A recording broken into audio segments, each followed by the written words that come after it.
garage update on the 64 Lincoln. We're taking a little breather from this.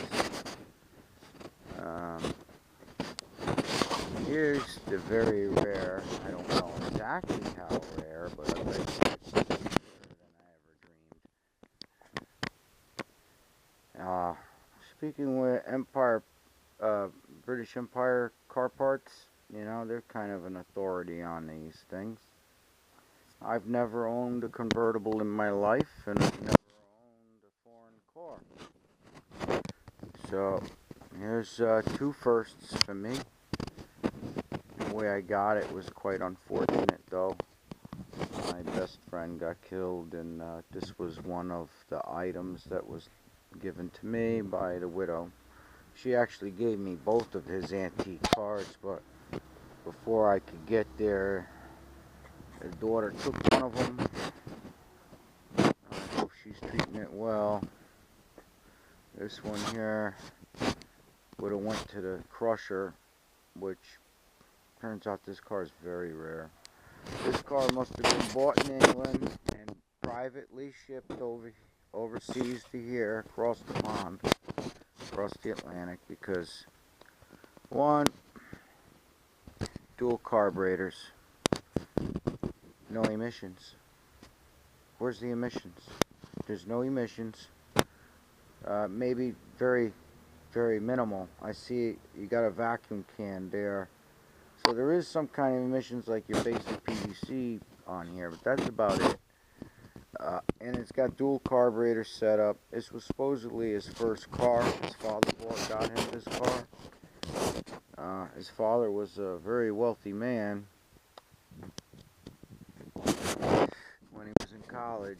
It was built September 76. It has overdrive. It has a spoiler in the front, which I was reading online. If you find one of these with this, it's very, very rare. And there it is. That's the spoiler they're talking about. I got a spoiler. I don't know.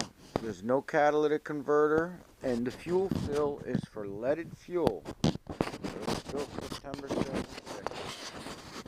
That's why I was told it was probably purchased in England and privately shipped over here, because maybe they wanted to have one of these without all the emissions and everything. And fuel fill, big, wide. I have a title too. I need to find a website where I can just plug in my title VIN code there and get everything I need to know. I wish they had. Do they have a website like that? I have not found it yet.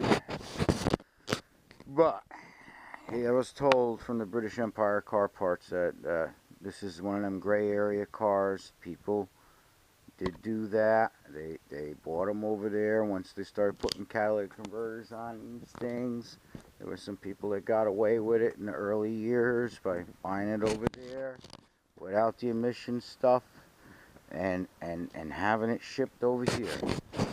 Evidently, maybe that's what happened with this. They weren't sold over here with that wide open fuel fill or these dual carburetors and no catalytic converter. They weren't sold over here like that. That's what I'm told. So I think we have a and I have the spoiler. So it's a limited edition for sure. I was told it's definitely a limited edition. So I need to know how limited and what it's worth. I need to find out what this car's worth, and I'm about to get it to run here this week.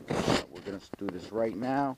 I got to open up this box here. It's supposed to be the coil for the igniter. I have to rebuild this. I better double check. I already found out that these were all mixed up. The wire coats on one end of the fuse didn't match the other side. So this one here, the brown and the brown, I put that in, and bang, the car became alive. I mean, once you put the battery in, the clock started working, which is a good sign. Then once I got that on, bang, bells and whistles were all going off. You know, lights on, door open, that sort of thing. Low fuel, everything. So everything like that seemed to work once I switched that fuse.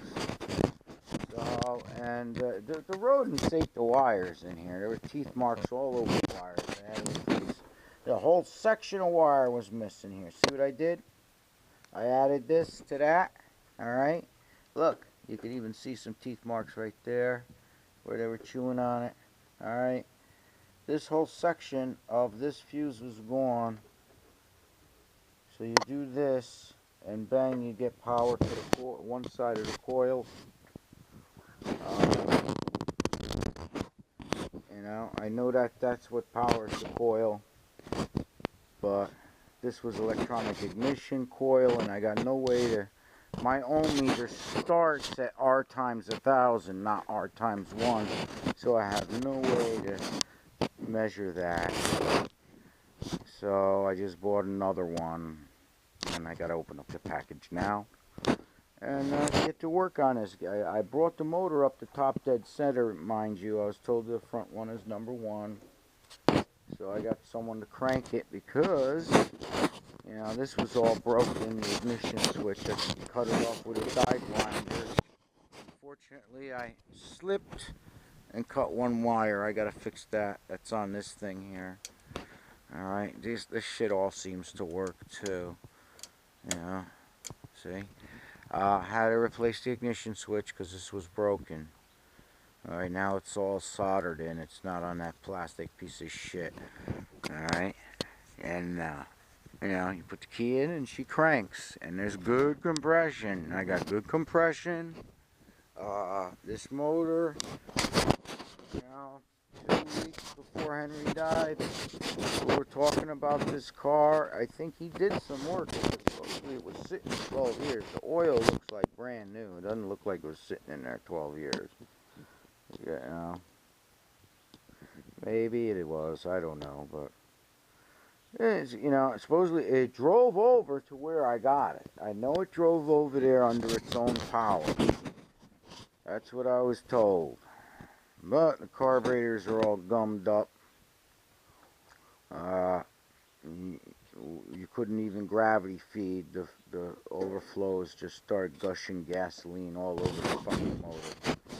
What a mess. I gotta take all that off and rebuild all of that. That's after I do this and get sparks. Once I rebuild this here, I brought this up the top dead center till my thumb got blown out of the hole. That means it's at the top of the compression stroke. And then you get a screwdriver and you stick it in there and tap, you know, with a little light. You can actually see the top of the cylinder head right there. So I know I'm at the top of the compression stroke, and this sucker is at top dead center. I don't see no white mark, but I do see the little gauge there to time it. Alright, we gotta find out where the mark goes and put some paint on that mark. Alright, I marked the block. It was basically 2 o'clock. There's the mark, the yellow tire chalk I put on. That's where the distributor was pointing, the rotor rather. Alright. I don't know, the only thing I had that I fucking cannot find for the life of me. I don't know what happened to it. What the fucker in the mud? It was the insulator that was falling apart literally in my hands. They went around this thing. I don't know if that comes with a new cap. Maybe I don't see it anywhere. I don't know what happened to it. We're gonna try and start with it because evidently there's another cap. I took the distributor off. There's a manila colored like this plastic insulator with a little cutout for this right here, part of the rotor. See my 2 fingers? Alright, and the whole thing spins around. That whole big plastic hat spins around. It goes down inside here on the outer edge and spins with this. Now, I don't know what happened to it. It was all cracked and crumbly, crazed and dry rotted. You know, so I don't know what happened to it. Maybe it fucking disintegrated and blew away on me. So, but anyway, I hope I'll be able to run out that insulator. I don't know if it's going to cause a problem. But they most certainly did not give me one to rebuild it. So, we'll see. Anyway, that's the update. I'm taking a break on a link and spend a little time on this because this needs to run. I need to move this out of here, you know, and back in here whenever I, you know, care to, so I can finish my projects and maybe do some work for some people and make a job. Right? 'Cause I am fucking broke.